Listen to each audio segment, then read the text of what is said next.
This is the second and longer of the two videos about Transplant Day. I had 2 seizures during that day that are still, by the doctors, unexplained. They were not epileptic seizures. They were seizures caused by the transplant somehow. And I don't remember the day at all. It's a blur to me until that evening when I actually made this video asking Lorelei what happened. The first video that got posted that you might have watched, the shorter one, are clips that she made during the day, and this is my asking Lorelei what happened during the day. So I hope it's informative, and thank you all for your love, support, and prayers. Well, when I arrived at the room, Thomas had been kept overnight because he had a fever the day before transplant after his radiation. And I don't remember exactly what time I got in there, but it was like between 7:30 and 8 o'clock in the morning. And when I got in, I met Rachel and Dashika, and they were the techs who came in and took his vitals in the morning, and they said everything looked good. 8:15 in the morning, Corinne, spelled like Corrine, and Emily, a new RN, both RNs came in. They gave him his morning meds, they drew labs, and flushed the catheter in preparation for the transplant. At a little after 8:30, physical therapists Kate and Isaiah, a physical therapist, a new one in training, came and did a physical evaluation, had him walk around the ward. They want him to do 7 laps around the ward every day if he's able to, because that on the transplant ward equals about a mile. Okay. About 9:30, he tried to go to the bathroom. He only peed. He was very disappointed. He said he'd been up frequently during the night while I was at the apartment, and he was here in the ward, or in the bone marrow ward. I'd been up several times to pee during the night. 9:35 a.m., a nurse practitioner, Amy, came in, and she has been my angel all day. 5 minutes later, about 9:40, Dr. Holland said they were going to give Dad some Ativan and Benadryl before the transplant to prevent, reactions. And then Amy came back at 9:45 and checked his heart and lungs, checked his legs to see if he had any swelling. James, the dietitian, came in and took our lunch orders. Dad was going to have fried rice, and I was going to have a beef sandwich. Housekeeping came in right after and made the room spit spot nice and ready for everything. 5 minutes after 10, both RNs, Emily and Corinne, came in to set up, and I think they left, and Dad pooped twice. Had a constipation, then a normal bowel movement, then he started running diarrhea. What was the third time? Yeah. 10:30, the RNs came with last minute stuff. He was heading back to poop for a third time and had some runs. 10:40, they gave him the pre-meds, Ativan and Benadryl through the catheter. And they put on a heart monitor and a BP cuff, a blood pressure cuff that would continuously monitor like every 15 minutes during the transplant and for at least an hour afterwards. And they told us at that point that it wasn't going to take very long because the donor packet of cells and stuff was so concentrated that it wasn't going to be a very big volume, and it wasn't going to take very long, and it would probably send him home after lunch. Okay. At 11 a.m., he had diarrhea again, and he was all hooked up. That was interesting, maneuvering around and over and under tubes to get him to sit on the toilet. Start time for the donation after everything was hooked up was 11:21 a.m. Okay? there's a big gap in my notes at that point. And I resumed taking notes at 12:19. So almost exactly an hour later, I said that he's been moved to ICU. So go back in your memory Mhm. of what happened in that gap time. Just put Okay. your phone down and just let your memory. Well, within 2 minutes of starting the transplant, Dad said, I think I feel the Benadryl working. I feel weird. Then he rolled his eyes back into his head, went back like this, and started, and just looked really horrible. He was jerking and shaking, and everything went crazy. It was like everybody on the ward had to come in and be in the room at that moment. So, I mean, the details I have in my notes are just as they were starting the transplant, the nurse, Corinne, was explaining to the new nurse, Emily, that she runs the cells in quickly to get them from the bag right to the port junction. And then she runs it slower once it gets to that point and they actually start the transplant. I remember her saying that. That's Right. probably my last memory right there. Right. And I don't know what happened. She was talking about something and it's still running fast. And so I guess she was distracted momentarily. She noticed it was still running quickly, so she went and turned it down. And this all happened within a couple of minutes. This is when you said, I'm feeling the Benadryl, I'm feeling really weird. And then I lost consciousness. you went out just like you did the night you fell in the bedroom a month after the cruise.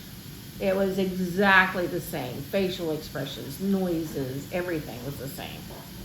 Pause.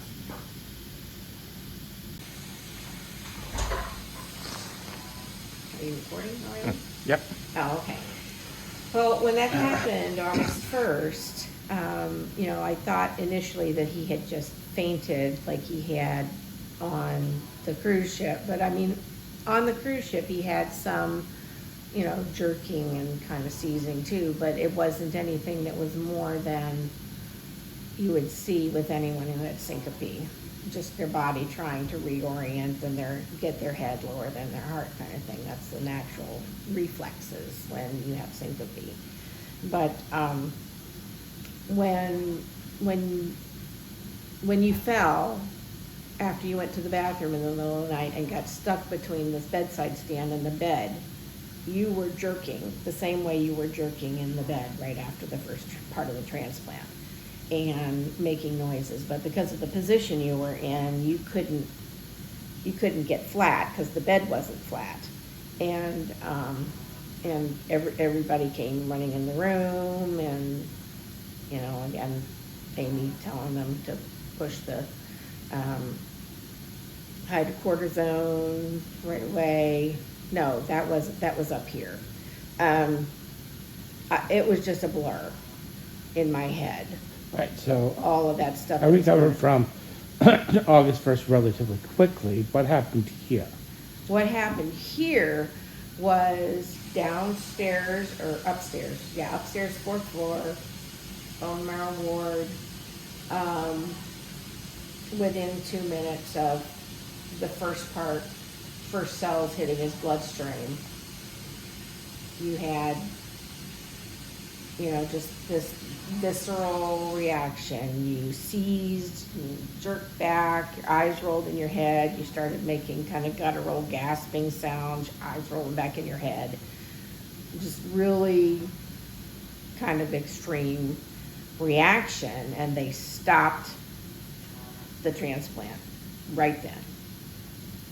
And they told me they were gonna, once everything had calmed down, they gave you more Benadryl and Ativan at that point, and let's see.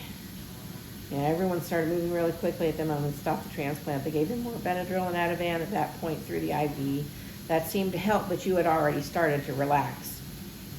The doctor came in And I explained that this is something that happened to you before. It was never clearly diagnosed, and I wished I'd been recording this while it had happened, while everyone was in there, so we keep track of everything that happened, but it all went so fast. But, I typed all this as it seemed pretty fresh in my mind. It seemed, like I said, that there were at least 15 people in the room. Now, somebody said sometimes people just react like this, particularly if there's an underlying seizure disorder. They'll seize. When we were walking from the ward on the 4th floor over here to ICU, the nurse that was walking with me told me, essentially, that people will get a seizure like this. So at this point, they told me the plan is to they give you the medications to get you relaxed when there's a transplant. They plan with medicine to relax you and run the drip slowly. But since the volume of the transplant was so small, at that point, before it happened, they figured it would only take like 45 minutes to an hour to get all the cells in you. They only used a portion of Christopher's donation. And at that point, when I was taking the notes, I was in the ICU waiting room because they whisked you away. As soon as you were calm and you were, you weren't cogent at all. But as soon as you were obviously done having the episode, and they had given you enough Benadryl and Ativan to make a horse sleep, they rolled you away. And I have no idea what happened to you during that hour. Nobody told me, other than that somewhere in the process of the first episode, you had soiled your pants, and they gave me your dirty clothes. And they stripped me. I didn't know that they had stripped you. Well, obviously I'm stripped because Yeah. I'm in a gown. Yeah, now. so I was bringing everything up to here on a trolley with this other nurse. And then I waited in the ICU waiting room for about an hour. I don't remember exactly what time it was that the nurse came and got me. But I was back in here. I was in here in this room 23 with you at 1:20 p.m. when Dr. Hamilton came in and introduced himself to me. And I guess he was the ICU doc on that shift.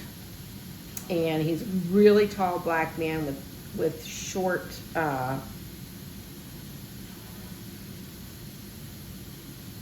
cornrows. No, they're the twists. Anyway, there's another name for it, but I don't remember it. But he's very handsome, and there's gray throughout his hair. He's just really nice doctor. Anyway, he came in, and then Christy, if you could point over to this gizmo here with the video, and this is a electroencephalograph monitor. She put that on you and hooked this great big rainbow wire up to your head with all of the leads. Basically, it's an EEG setup, and you've got little. Are you still pointing at me or pointing at yourself? I'm pointing at you. Okay, so Dad's got little wires pasted all over his head underneath that big bandage thing. And so she put the EEG monitor on, and at that point, so this is like 1:30 this afternoon, they said you were going to need to be monitored for 24 hours with that on your head to check your brain activity. And at that point, you were very sleepy because of the Benadryl and Ativan and whatever else. But at that point, you were responsive and you would answer questions. Your eyes wouldn't open all the way, and you were a lot dopey, and but you were responsive. And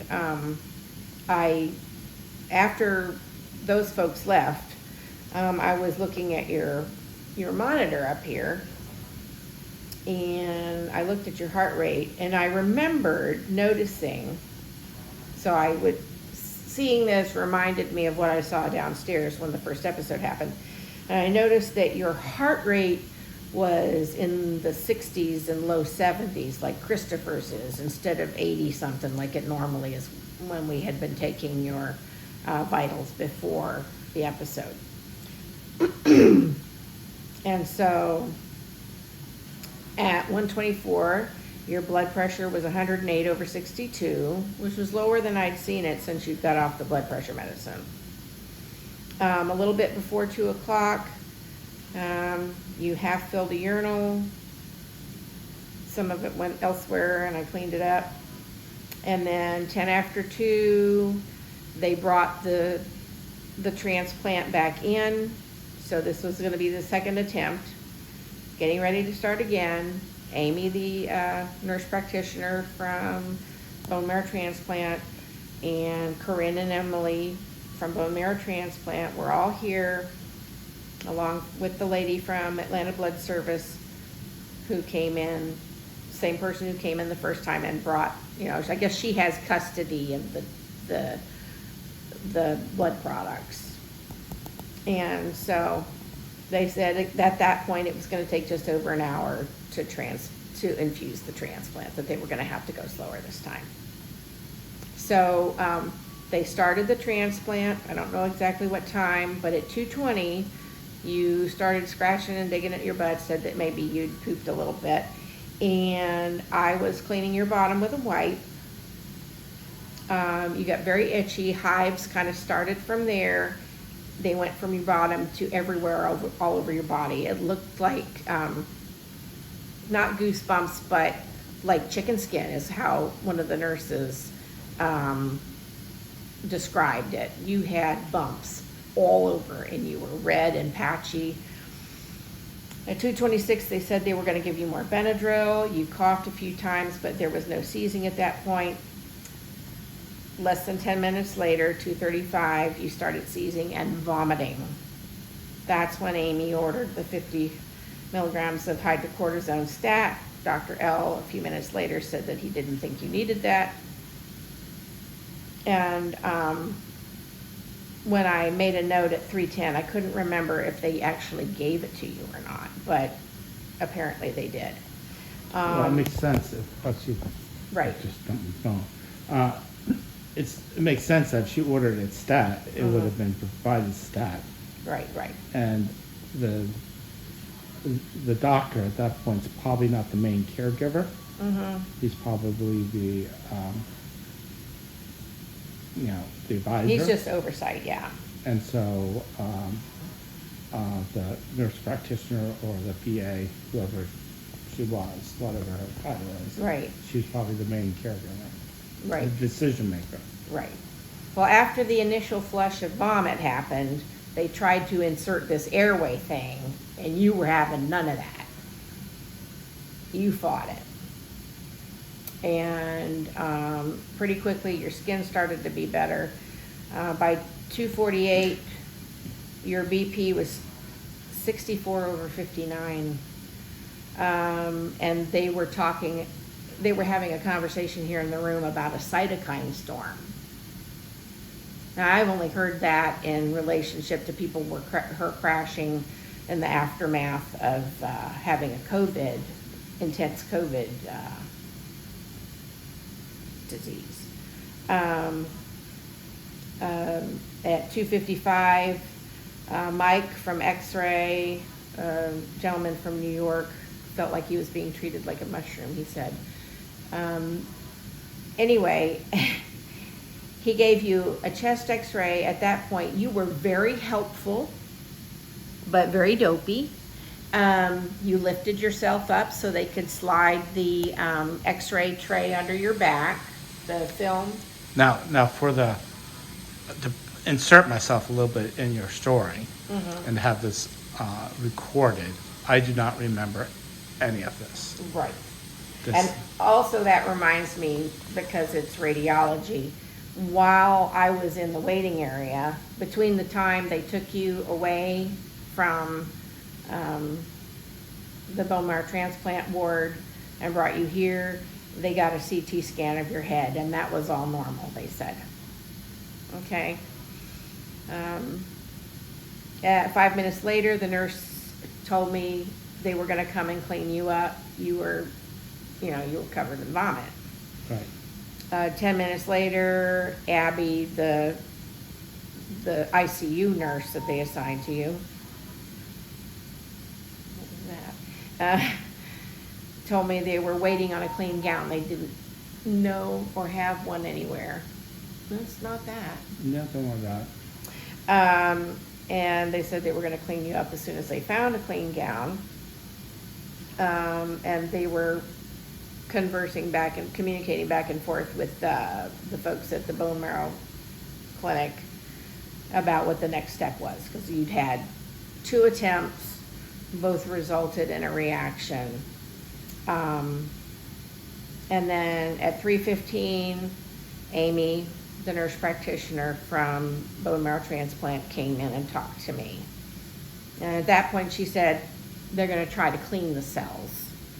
I don't really know what that means. I'm just assuming they use the apheresis machine. A question, Yeah. curiosity on my part. Mm-hmm. Did anybody start talking any terminal language to you at this? Not at all. Okay. Not at all. So they're going to clean the cells. They said because, this is a direct quote from Amy, because he is definitely reacting to something in the bag. Something in the blood products is you were reacting to it. So while Amy and I were talking, she had come in and talked to me while I was editing this long note string, and this is verbatim what Siri caught. So, take the mixed up words and grammar as what talk to text will do sometimes when they catch somebody talking quickly. Dr. Holland said clearly, and this is quoting Amy, there's something going on with the product, but he's not getting it. And I said, right. And she said, wait, yes. So I will stop you as you go through this. Right. He is not getting it, meaning that the doctor's not understanding what it is that's causing the problem, or that Thomas, myself, was not going to get the product until they figure this out.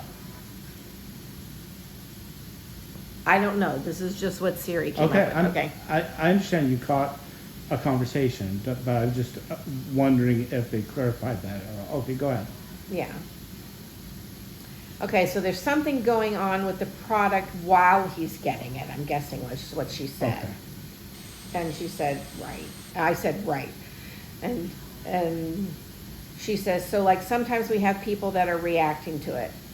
There are certain like cells from the donor that he's reacting to that are still on there despite our pre-medications, the Ativan and the Benadryl and stuff. Basically, besides our best efforts. Right.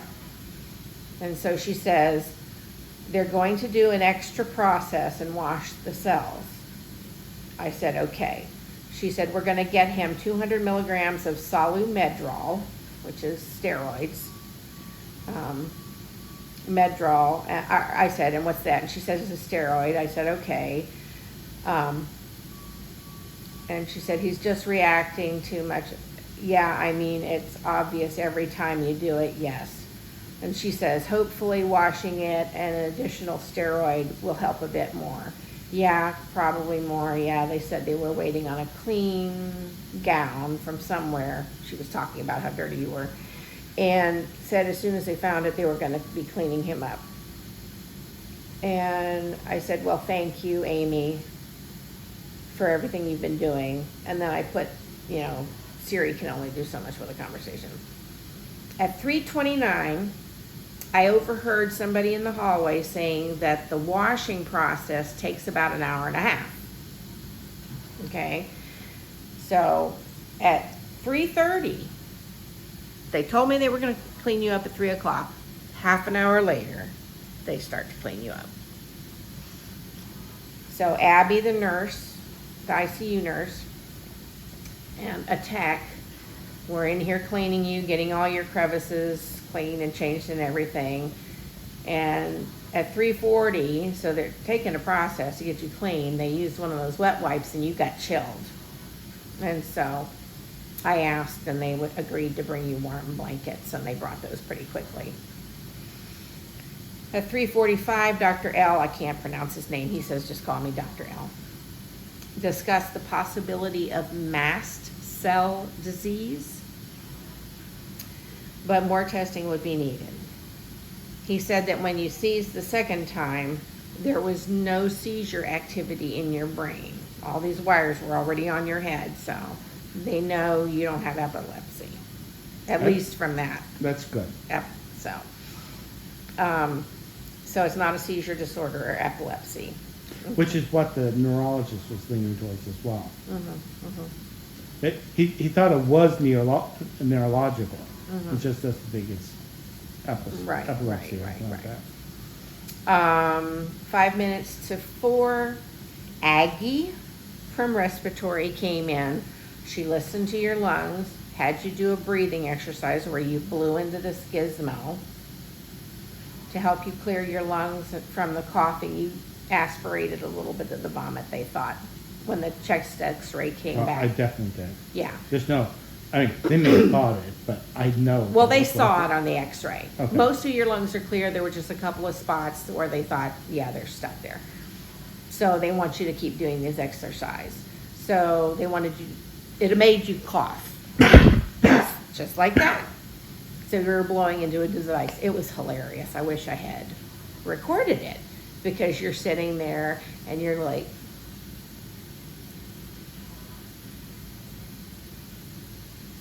and she says, like you're blowing out your birthday candles. And she got, I mean, varying degrees of, you know, Success.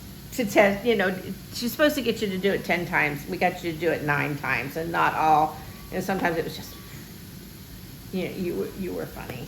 For the record, I don't remember any of this. Okay. All right. So far, Lorelei has not touched my memory yet. Okay. All right. 4:30, another Mike, not the Mike from X-ray, but Mike from the IV folks, came to check and change your dressing on your port because it was covered with vomit. So they had to clean that. And he said, with all of this stuff on your head, the bandage covering the EEG nodes and everything, said you looked a little bit like Negan from The Walking Dead. Didn't get the reference. Your sister says he's not a nice person. So anyway, so at 8 minutes after, an extern came in and out, and Mike was having to re-glove and re-sterilize his hands because the one thing he needed for your kind of catheter wasn't in the package. The bandage wasn't in the package. He needed the piece that goes underneath the tube. And so he had to start all over again with another package and ended up throwing away so much stuff. It was crazy. So 10 minutes to 5, a nurse came in to check on you, lowered the bed so you could sleep on your side. So I've basically been either somewhat incoherent or asleep this whole time. Right. Got it. Okay. From 5 minutes till 5 to about 5 minutes after, stop. I was on the phone with your sister, letting her know what was going on. Okay. Stop. Okay. Amy came back, the nurse practitioner from bone marrow transplant came back with your pre-meds to start the process a 3rd time. So that's more Ativan, more Benadryl, I don't know. Maybe that was just more cortisone. She said, that's right. She said, the doctor said, Dr. Holland, who is the transplant doctor, said you had already had too much Benadryl in your system. Well, maybe not too much, but more than enough. And then they didn't want to give you any more.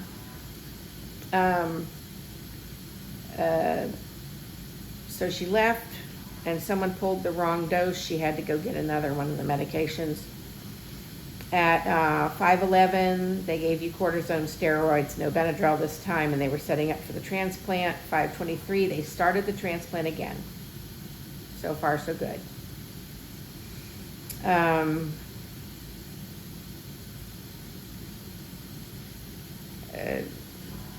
The talk to text started up again, so I don't know what that was all about.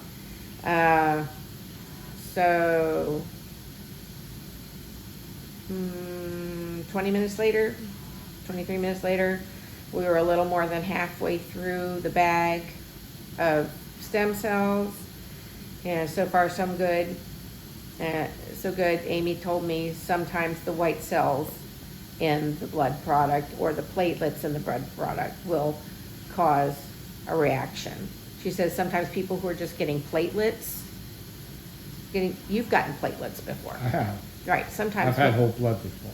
Right. Well, sometimes when people just get platelets or they just get some other blood product, plasma or something, they'll have a reaction like this. Anyways, more than an hour later, I mean, during this time you were kind of resting. You really weren't doing much. I don't remember it. If Right. If I was somewhat cognitive, it wasn't kept. Okay.